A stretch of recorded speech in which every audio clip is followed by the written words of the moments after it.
This is about how to raise Neocaridina, the cherry shrimp family. Of course, these are the cherry shrimp themselves.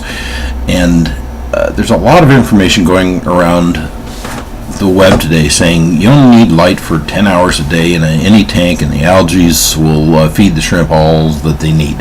And that may be true. They may eat that, but you can grow them a lot faster if you feed them. Go figure. And in this case, this is a 20-gallon tank.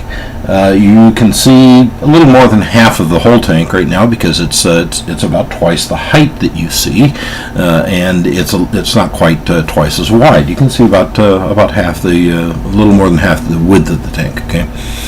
Now, apologies for the camera not being able to focus through the glass, but it has some difficulty there.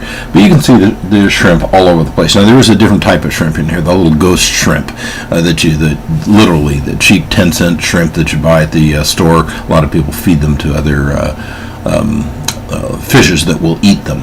I keep them because they also eat algae, and they will particularly eat black algae, which I've had a little bit of a problem with in the past, and they ate it all up, and that's good. And they're really cheap, and they're really fun to watch, and they're really interesting. So I don't have anything that eats them. They do crawl out of the tank, so make sure you seal your tank. I find them on the floor kind of dehydrated. Put them back in the tank and let everything eat them. Okay, so shrimp are detritivores. That is, they eat detritus, all the stuff at the bottom, right? So yeah, they do eat algae. The ones that are on the glass, that's what they're eating, right? But look at the ones on the bottom. The pellets that you see, I'm going to point on. Okay, there's two types of snails here, and then right here you can see both of them. You can see the red ram's horn, and you can see the Asian snails down in the right middle there, right? Two types of snails. The Asian snails, if you'll notice, they're down in the soil. If you can see some that are kind of penetrating, they will help keep the top of your sand bottom clean. They'll keep the fungi and the bacteria out of there. They clean it very well and keep it more attractive. When I have white sand in the bottom, it takes about 1/4 of an inch of the top and just mulches it, if you will. It turns it and keeps the top clean. Okay, they're also detritivores. Now, notice the kind of right in the center bottom. There's a horizontal beige line. There's one off to the right-hand side.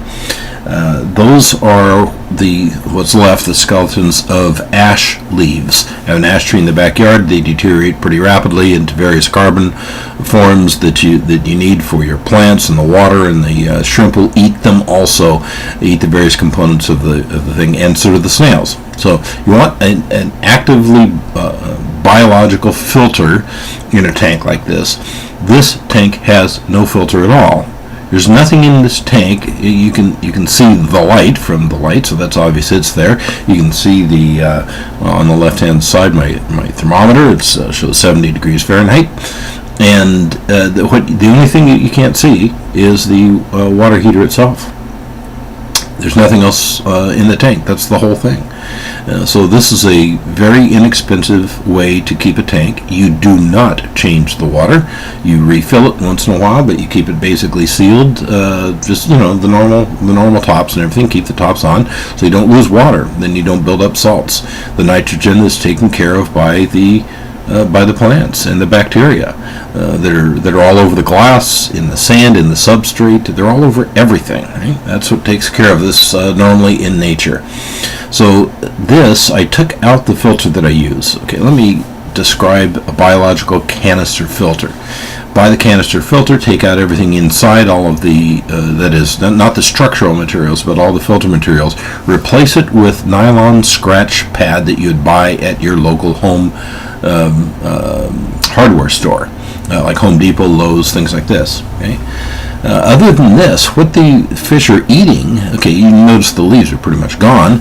What the fish are eating, and you can see several pieces right at the very front. I'm going to stick my finger right in there, in particular, okay, right there. That is a shrimp pellet, and they are relishing this. Of course, it's made of dead shrimp, so that it has all the nutrients that shrimp needs to grow and populate. Now, this gal has a Sorry about that. This has a bunch of eggs in there, and you can see that they're about to have a lot of shrimplets in there. This is a very simple operation, very simple, and you get a lot of shrimp doing it this way. A simple biological natural aquarium. Leave the water alone, you don't change it, you just feed them. The plants and bacteria and fungi take care of recycling all the materials and get it out of the tank. Okay, it's extremely biologically stable. When I used to do a traditional older style tank, that is having change 25% of your water every week and change all the filter material and under gravel filters and all this. I couldn't raise plants, and I would have tanks completely wiped out by things like ick. I have had little tiny infections of ick, some other little infections here and there. I don't even remove the fish. I just leave them alone. The bacteria that are in the tank compete with those bacteria and viruses and fungi and wipe it out. It'll take out a weak shrimp. It's survival of the fittest is an elimination process. It kills that which is weak. It doesn't make mutations. It kills that which is weak. So the biology just takes care of everything. It's a well-ordered system, and it works very well. So if you want cherry shrimp, this is a great way to do it. Now, I also have 3 tanks in the living room that are literally what you'd call cookie jars. They are called cookie jars, glass cookie jars. 2 of them are 1 gallon, one's half or a third of a gallon, and it's the same thing.